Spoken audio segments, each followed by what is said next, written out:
you will do Venice Waltz. And your festival will be Dia de los Muertos, Mexico. Ang reaction ko doon, nung nakita ko, Dia de los Muertos, sabi ko, huh? Ano yun? Ako familiar ako doon dahil sa movie na Coco. Na-excite lang ako kasi naisip ko si Coco. We're gonna look very Mexican, Dia de los Muertos. Fine. Yes. Found it interesting yung culture nila na they celebrate it in a very colorful and vibrant way. Kasi parang sa atin, when we celebrate the day of our loved ones na who passed, parang it's very solemn. Pero sila parang, let's celebrate, it's their day. We're gonna be dancing Venice Waltz. Yes.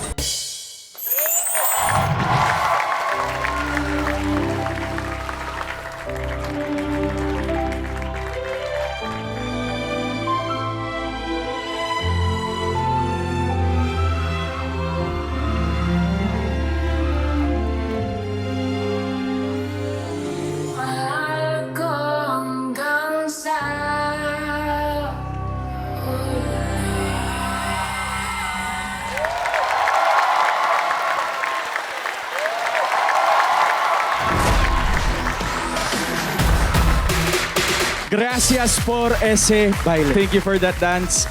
A little trivia lang po. Itong festival na to na nangyayari sa Mexico happens at around November 1 to 2. At ang literal translation po niya is Day of the Dead. So technically, this is the way how Mexicans celebrate their All Souls Day and All Saints Day during that day. Tanungin na natin, Coach Jay.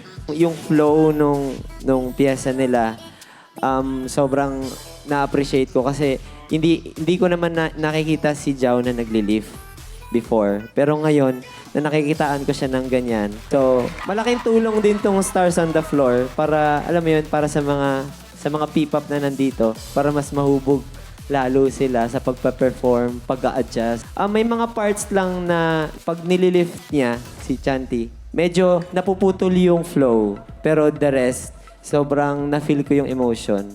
Kahit hindi nyo pinipilit na iparamdam. Thank you po. Impressed ako dun sa tindig nilang dalawa. Kasi napakahalaga niyan kapag ganitong klaseng sayaw yung ginagawa nyo at ibinigay nyong dalawa yan. Parang nung pinapanood ko kayo, parang yung sinabi ko sa sarili ko, ay, parang me time. Yung parang sobrang kalmado, relax, ang sarap panoorin, at nasa pool talaga yung puso ko sa pagsasayaw nyong dalawa. Mapuso kasi siya na in a way na hanggang sa kabilang buhay, ikaw pa rin yung mamahalin ko at ikaw lang yung... Andali! May ano dito, Julie! May thought bubble. Hindi, totoo naman eh. Nalala ko siya eh kasi siya lang yung gusto kong ka-partner hanggang sa mawala ko sa mundong to. Siya pa rin yung mamahalin ko. Ganun yung nakita ko kanina, di ba? Coach Louie, congrats kasi ang ganda ng frame nilang dalawa. Like parang dinadala lang kayo ng ng parang alon ba? Para silang nasa alon kanina. Sobrang smooth. Kahit sa smoothness nila kanina, intense pa rin for me yung pakiramdam ko habang pinaparod ko sila. So kahit na ganun yung pyesa na talagang relax silang dalawa, pero mafe-feel ng audience na talagang, grabe, ang intense na nangyayari sa mga puso namin ngayon. So, ayun, yun yung na-feel ko. Congrats. Nice. Thank you so much. you so much. Maraming salamat, Ray. Thank you sa ating Dance Authority. And thank you so much, Jao and Shanti, for that performance. At kung nagustuhan nyo yun, mga kapuso, vote for Shanti and Alamat Jao. Of course. At ito na, mula sa World Dance Fest that honors our departed loved ones, ito naman ang napakakulay ng Mardi Gras Festival ang pupuntahan natin with Paul and Calista Denise. Siguro yung memorable one siya for me. Kasama ko yung buong family ko for the first time. Blended na kasi yung family ko eh. Nag-Japan trip kami.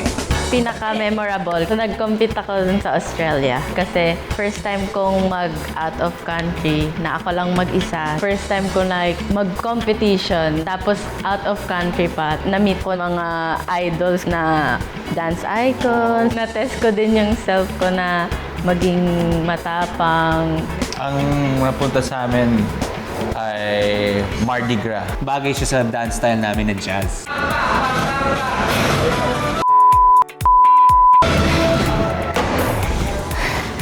Hindi namin nagagawa yung last pose kasi medyo talaga siya. Mahirap. And it takes weeks bago yan yun eh. kami 2 days lang.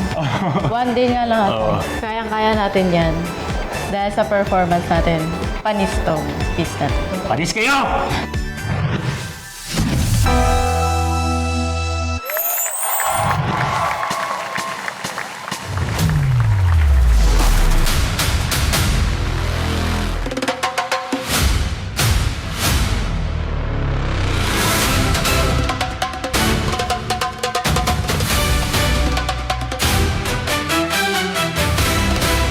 Once you go, there was never this one. And that was when I ruled the world.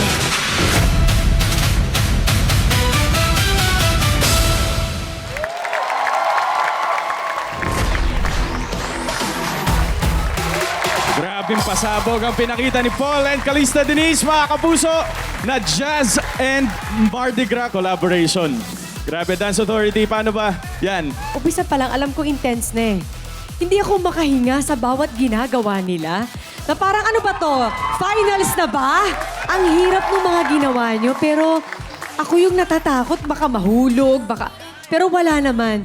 So, grabe yung effort na ginawa nyo ngayong gabi na to. Ang ganda rin ng combination nyo kasi si Denise, yung mga projection niya talagang ang ganda-ganda. Thank you po. Ang husay mo.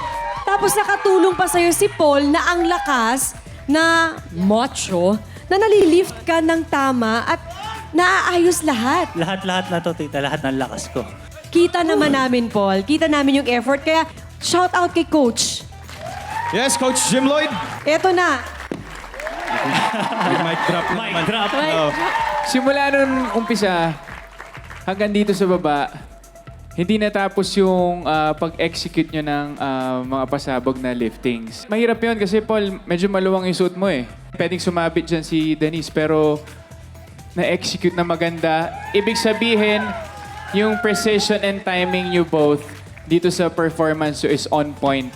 Jazz, hindi mo forte, tama ba, brother? Yes, kuya. Pero nai-inlove na ako sa Oh, jazz. di ba? Kasi nakita ko kanina. Sa jazz. Sa Jazz. easy. Coach Jay. Pag nagbabasketball kasi, minsan, kahit sobrang galing mo ng magbasketball, may araw talaga na ayaw pumasok ng bola. Yes. No? So, etong ginawa nila ngayon, sabihin natin, sa 3 run kada rehearsal nyo, yung run na to, ito yung talagang kahit anong tira nyo, pumapasok yung bola. Yes. So, baga, umaapoy na. Thank you, Coach. Thank you. Good job. Maraming salamat sa ating Dance Authority. Thank you, Coach Jay. And mga kapuso, vote for Paul and Calista Denise by following the instructions. And ang ating last stop sa ating itinerary, ang makulay na Holy Festival ng India. Ihahatid sa atin yan na Jasmine and First One Joker when we return dito sa Stars on the Floor!